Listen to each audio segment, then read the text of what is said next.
Okay, this is Houston. How do you read? Yeah, we're in attitude. Okay, Houston, over. Well, high gain prompt. Here in the control center, we're hearing the crew aboard the spacecraft, Apollo 17. Houston, Apollo. Let's take a look at the one in your orbital. NASA, Houston, Texas. Fabled base of the National Aeronautics and Space Administration. Our entire space program is controlled from here. Recently, its sophisticated facilities, equipment, and systems for the development and testing of spacecraft were opened to a major motion picture company, making an unusual film called Futureworld.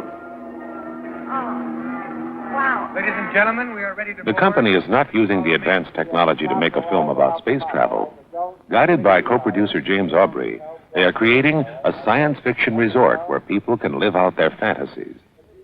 When we came down here and surveyed NASA and saw the unbelievable background and locations which were available, we then went back and rewrote the script so that we could take advantage of these locations and backgrounds, because there was no way they could possibly be duplicated anywhere in the world. This is NASA's Space Environment Testing Laboratory, just one of director Dick Heffron's sets for the filming. These interiors, the actual hardware is enormous, complicated, incredibly expensive, and I can't think of any way under the sun that a motion picture company could afford to build all this on a soundstage. Before he films, Heffron rehearses the stars of his movie, Peter Fonda, Blythe Danner, and Arthur Hill. They'll be working in front of an inner space chamber, a setting the special effects designer created within the space laboratory. We are recording sound and we will hear you if you talk. The idea is to actually make a videotape of a dream. Take it with you, play it back, find out what you're thinking about. That is absolutely amazing. You like to try it? Yeah, go on, go for it, Sox. Yes, I think I would. You know, maybe I could use it on the program. I think you'll find it's a unique experience. Chuck, will you just wait here? You bet. I want to see this. Oh, wait a minute. You mean he can watch? Don't you worry, I won't tell anybody. All right, wise guy. It's about time you learned something about women. This way. Think, Margaret. Every thought, like every eye blink or heartbeat, releases currents of electricity, which can be transformed into waves. Well, she's got a lot on her mind, huh? We're recording 2,000 different waves from 5,000 separate brain locations. Wow. Millions of bits of information. We take it all in and put it back together. Today we're shooting a scene in which I enter a chamber, and in this they are able to record, to videotape dreams. When you enter this chamber, you go to sleep, miraculously you fall asleep, and you're able to have a copy of your dream to take home with you after you've come out of this chamber. Yul Brynner was quite a treat to meet. He's quite an elegant man. It was quite a lot of fun to work with.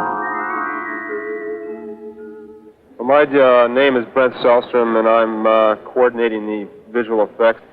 One of these major thrusts is that computers are, in fact, creating the clones through developing psychological and biological databases on the guest, and using this database starting to work basically down at the DNA level and really creating a real new person in every aspect and every detail.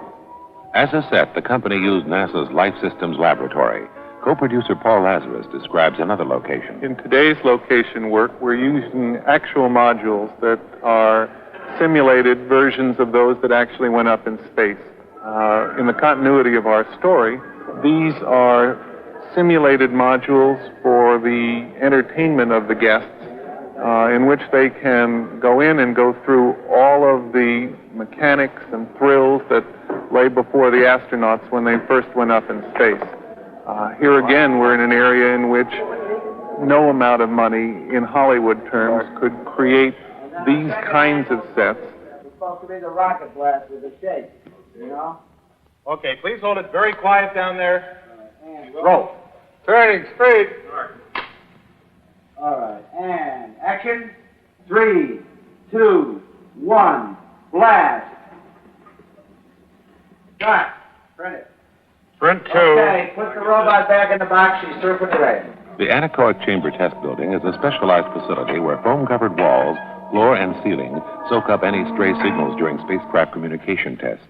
The director comments on its uniqueness. I think that's what's really exciting about working here, is that there are things going on here that people just normally never see. And it's fun to see it in a fictional adventure story context. What they have at NASA is, for me, irreplaceable and priceless. On action, you will have cleared out of here. I don't know where you're going, but you will go somewhere, all right? Now, you just, that's as far as we'll get on this shot. Getting in, landing, whatever. Hey, you ought to try it with these on, boss. It's great. Okay, this is as far as we get it. We sit down. All right, sit down and do the Straight. thing there. Very straight, because it's just purely, robot. That's right. Very straight ahead, absolutely straight ahead. Absolutely. No expression or nothing, Working only at night, the company is given permission to turn the anechoic chamber into a set called the cloning room. Blythe Danner talks about playing a robot. We have clones, which are robots that are replicas in every way of ourselves. But in actuality, they're reverses on ourselves. I mean, for the close-up of the clone, it's a close-up on ourselves. But you have a different attitude. It's a whole different way of thinking and playing somebody. Every detail of this fantasy is not possible, but the idea of the fantasy, the central notion of robots, servo mechanisms that can be made to look like people, the idea of cloning people, the idea of a dream chamber where your brain waves are actually monitored and turned into images, all these are based on solid scientific possibilities right now. And a lot of them could occur within the next 10 or 15 years.